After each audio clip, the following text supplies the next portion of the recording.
My name is Riley, and after 12 brutal years chasing Olympic gold, I found out I was never meant to win. It was never my race to finish. Just weeks ago, I was at my peak. Fastest times, full sponsorships, Hartley, the coach who raised me, calling me his legacy. I trusted him with everything, every supplement, every stretch, every breath. And then, right there on the Olympic track, my body shut down like it had been tampered with. The next morning, my name vanished from the roster. No explanation, just a vague report, biochemical irregularities. Hartley didn't flinch. Julia, his new prodigy, took my place, and the cameras. If you think I walked away broken, you're wrong. If you think this ends with one collapse, you haven't seen what happens when the silence breaks. Hit like, drop a comment if you've ever been replaced, and subscribe. Because I didn't just lose a race. I uncovered a system. Let me show you how I burned it down. I trained 12 years for one race.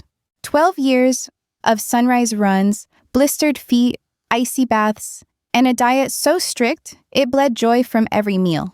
And when my moment finally came, when I was supposed to prove I belonged on the Olympic track, I collapsed before the finish line, breathless and shaking like a rookie. Not from nerves. From something worse. Coach Hartley, the man who'd practically raised me from childhood, didn't look surprised. Didn't even flinch.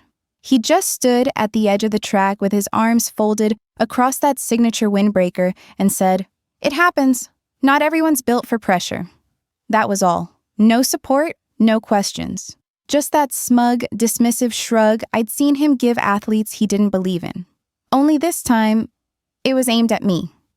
I'd trusted him with everything, my body, my schedule, even what supplements I swallowed.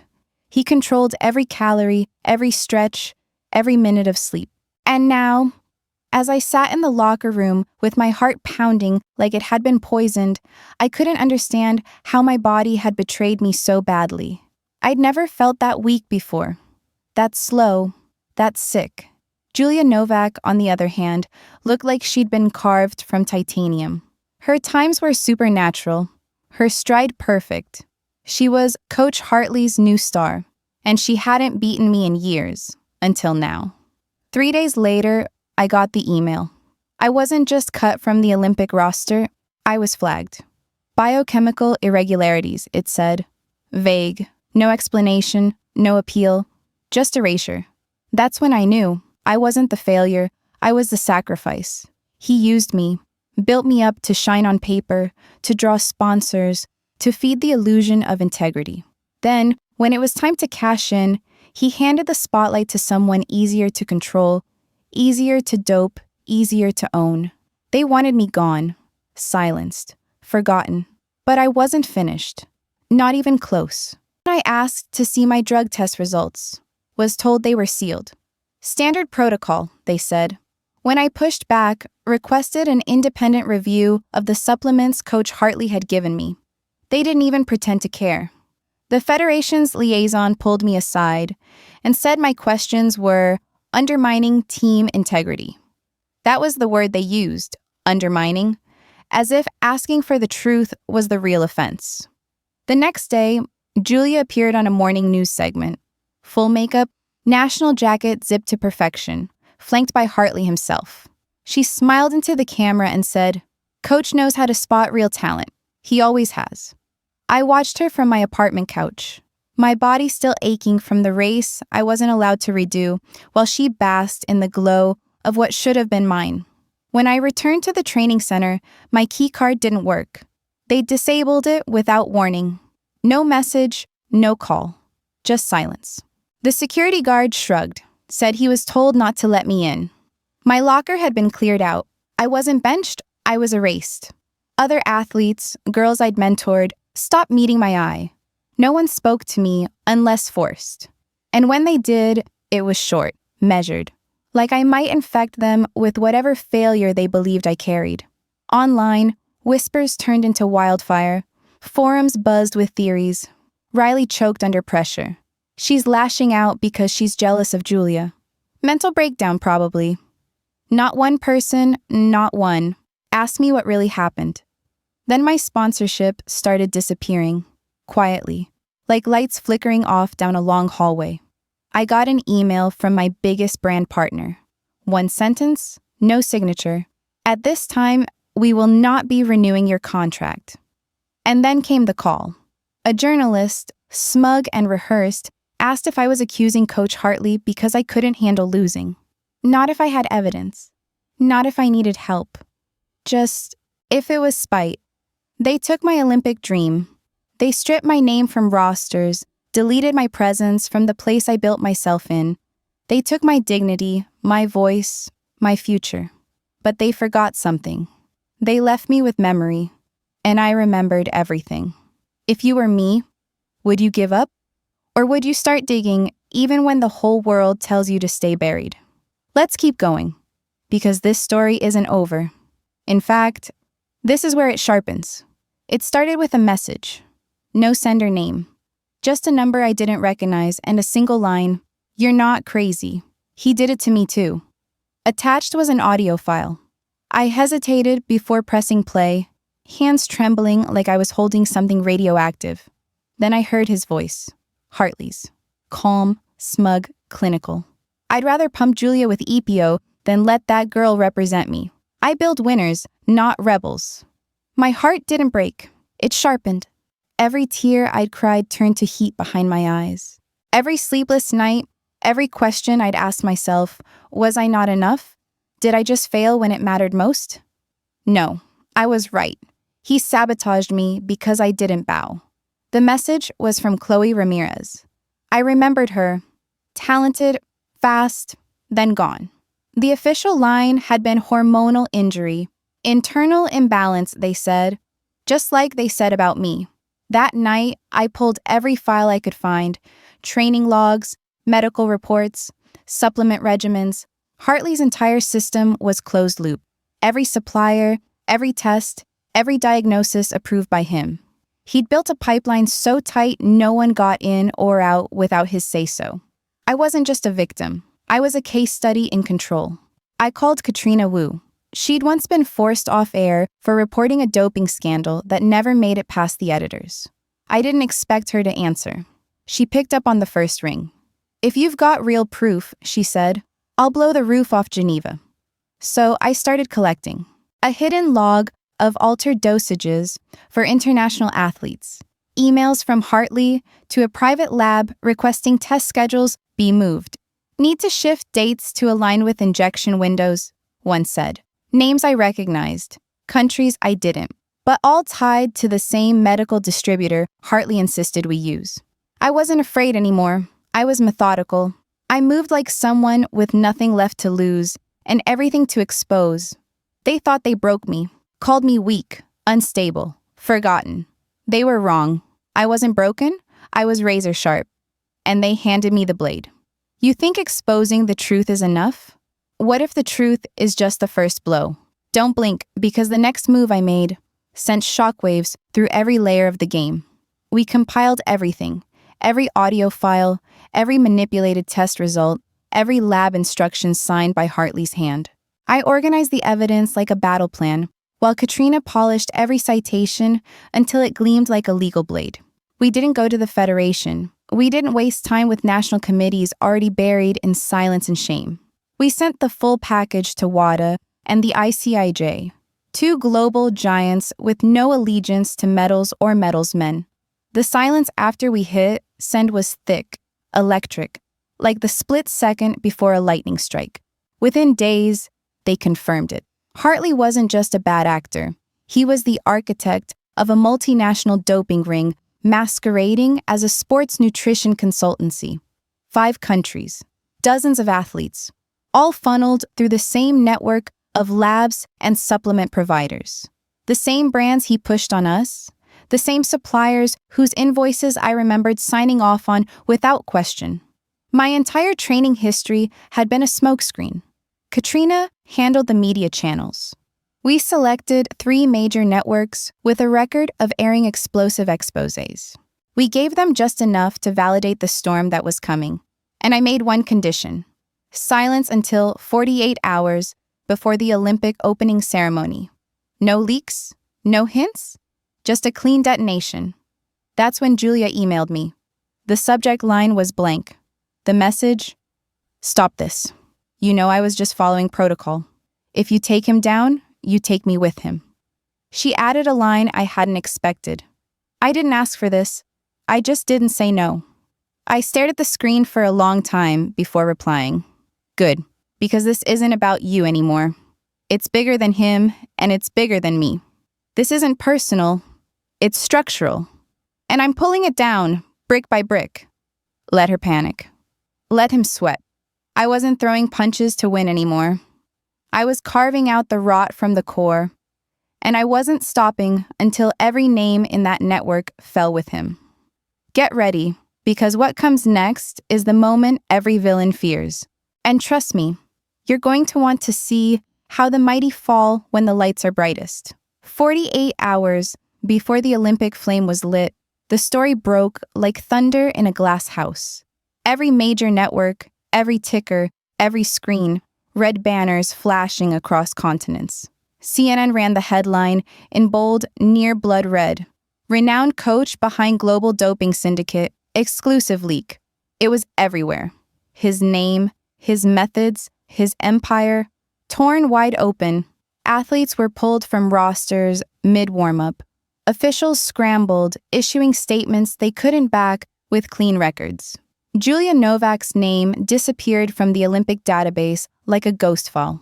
Her profile replaced with the word withdrawn. She hadn't even been told in person. One of the news anchors read the list on air. Her name wasn't on it. Her face said the rest. By mid-morning, the Olympic Village was a pressure cooker. Delegations called emergency meetings. Entire federations paused training to review protocols. But it was already too late. The stain had spread. Countries demanded answers. Hartley, for the first time in his smug, ironclad career, couldn't provide any.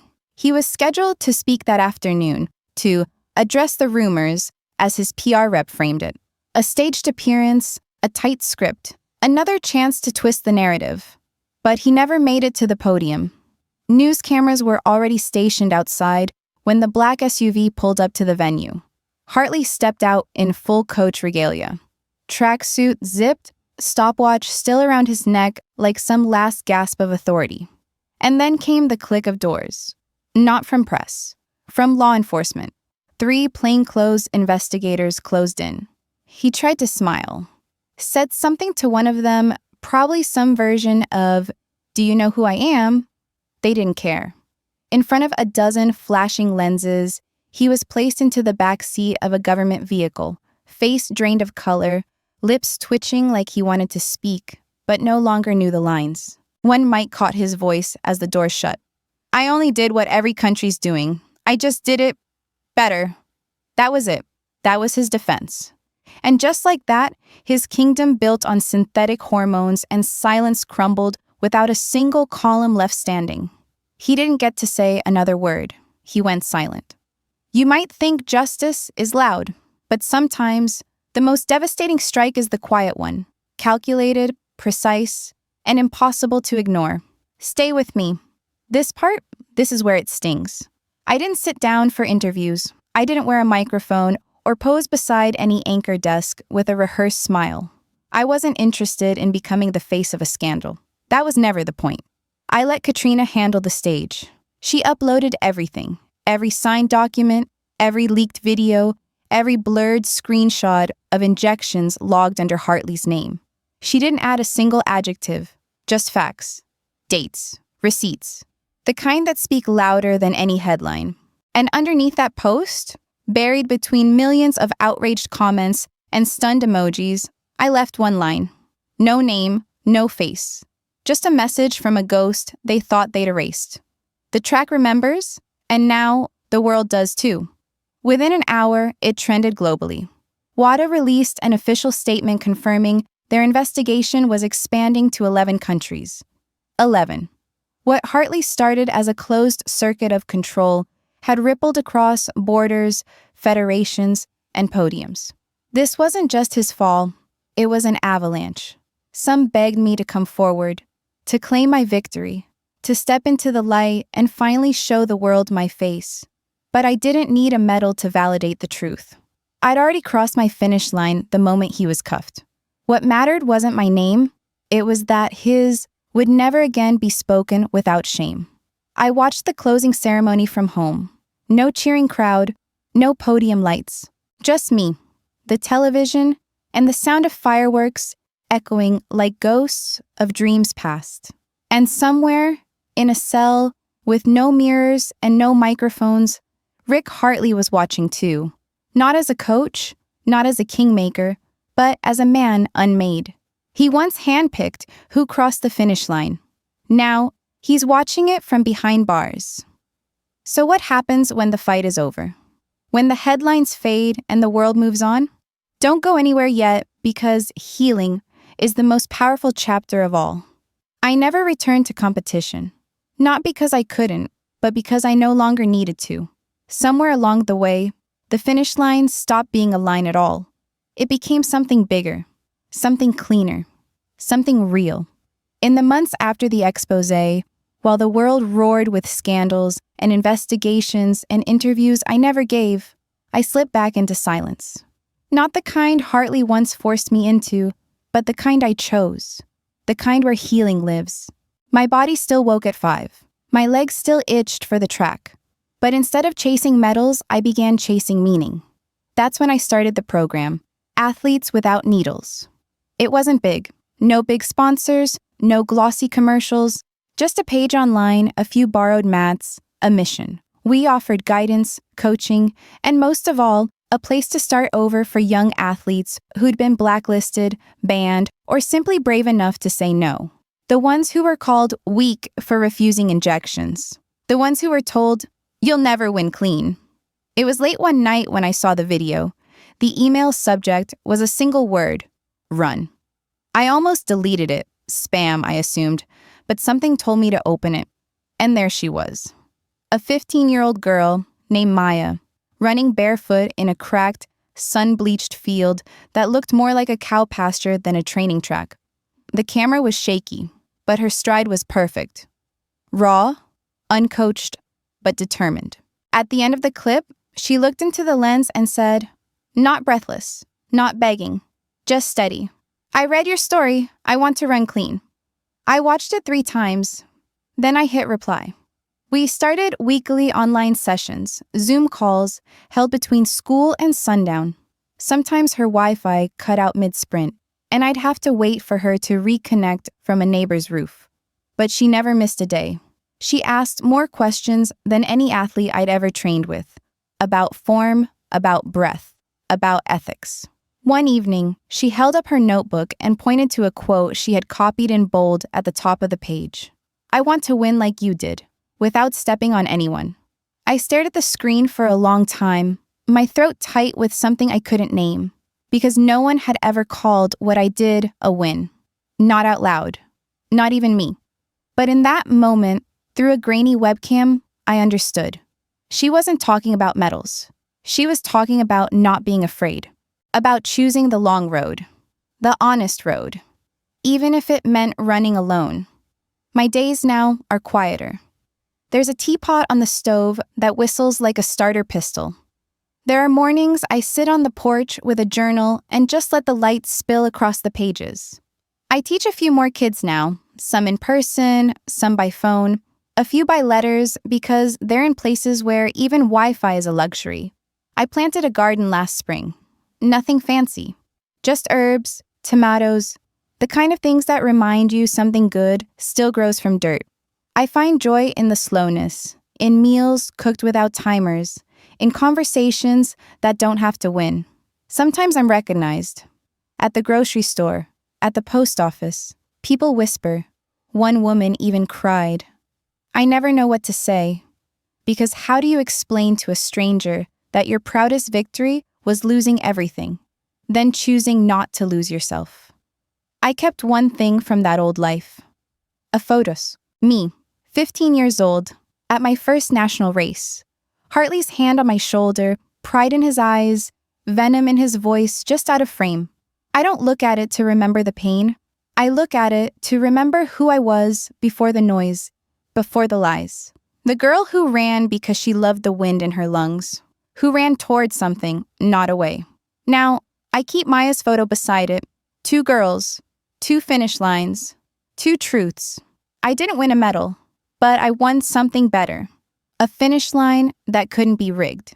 And every day, when I lace up my shoes to run with no stopwatch, no expectations, just the sunrise and my breath, I know that was always the race worth running. And while I rebuilt quietly, he was unraveling in silence. You've seen justice. Now, let me show you consequence, the kind that doesn't need a courtroom to feel final. 8 years. That was the sentence. Not enough to erase what he'd done, but enough to ensure he'd never walk a track again without being recognized as the man who ruined it. Richard Hartley, once a name whispered like gospel in locker rooms and coaching clinics, now listed in court documents and disgrace profiles. They stripped him of every title, official, honorary, and imagined. The stopwatch, the sponsorships, the articles praising his unorthodox genius, all gone. What they couldn't strip was what came next, the silence. No reporters camped outside his house anymore. No students lined up to shake his hand or ask for a chance. He lived in a rented 1-bedroom on the edge of a forgotten suburb, where the blinds stayed drawn even at noon and the mailbox overflowed with unopened mail. The man who once choreographed Olympic glory now shuffled between court-mandated check-ins and grocery runs that ended quickly when people recognized him. Some stared, some spit. Most just looked away. That hurt more. There was no family beside him, no friends defending his legacy. His name was poison, even to those who once drank from his well. It wasn't a dramatic fall, it was a slow rot. The kind that doesn't snap branches, but hollows them from the inside. The gym that bore his name, renamed.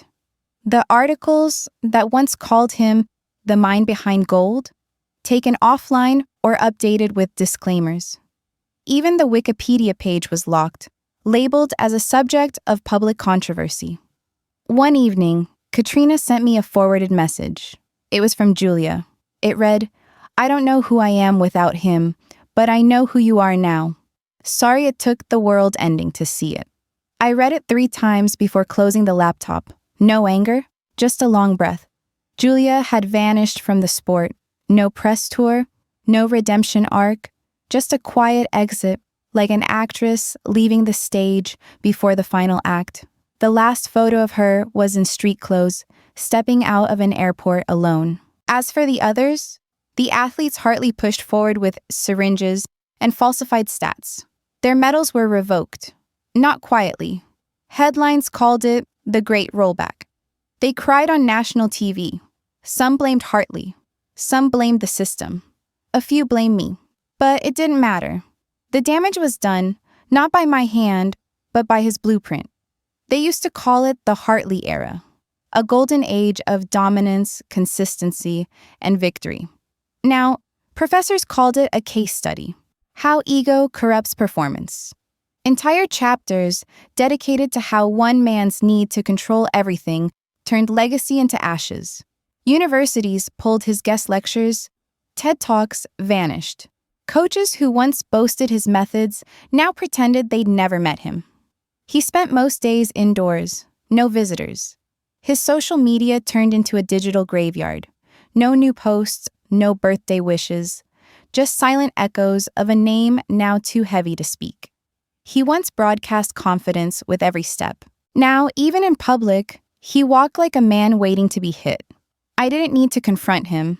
That wasn't necessary anymore. He lived with it. With the fact that I existed, out there, breathing freely. With the fact that young athletes were now quoting me, not him. With the fact that every clean lap around a track reminded the world who failed them first. He once dictated who was worthy of the spotlight. Now, he couldn't bear to stand under one. And that, more than any prison, more than any stripped title, was the truest punishment of all. You've seen the fall, but legacy? Legacy is what lasts.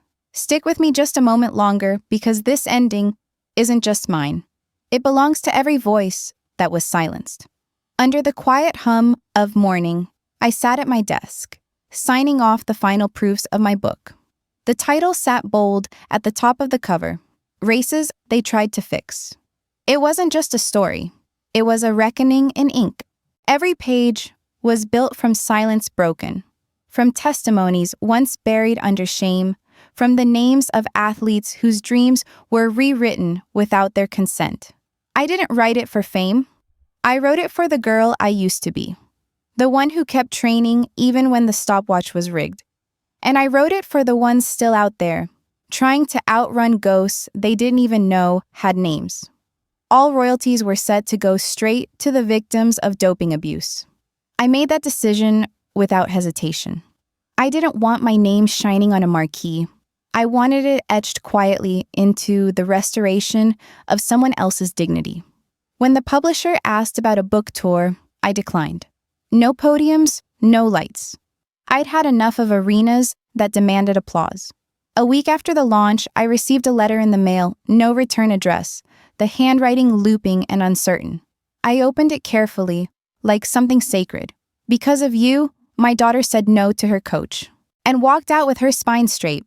I didn't cry. I just stared at it for a long time, letting the weight of those words settle into my chest like something warm, something earned. Not all legacies come with medals. Some come folded in envelopes, carried by girls who finally know they have a choice. I folded the letter and placed it inside a drawer where I keep the other small things I never want to lose.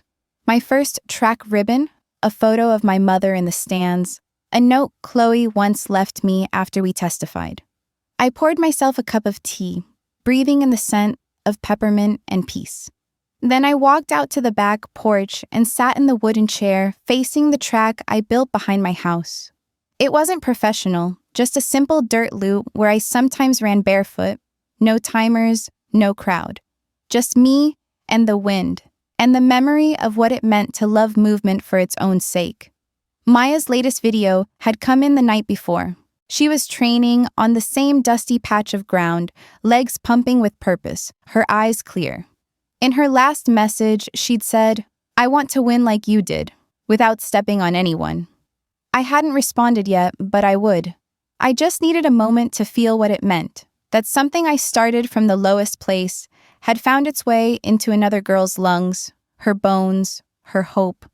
There are people who ask me if I regret walking away from the Olympics. If I ever think about what might have been, if Hartley hadn't medaled, if Julia hadn't played along, if I'd had just one clean shot at the finish line, I don't answer them directly. Some questions don't need words. They need perspective. They need time.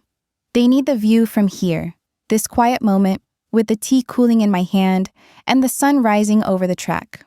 Sometimes, the most powerful finish isn't crossing a line first. It's choosing not to run the race they tried to fix. It's walking away clean. And that's what I did. If this story meant something to you, if even one moment made you stop and feel, leave a comment below. I'd love to hear how it reached you. And if you want more stories like this, don't forget to like, subscribe, and stay with us. There's more to come.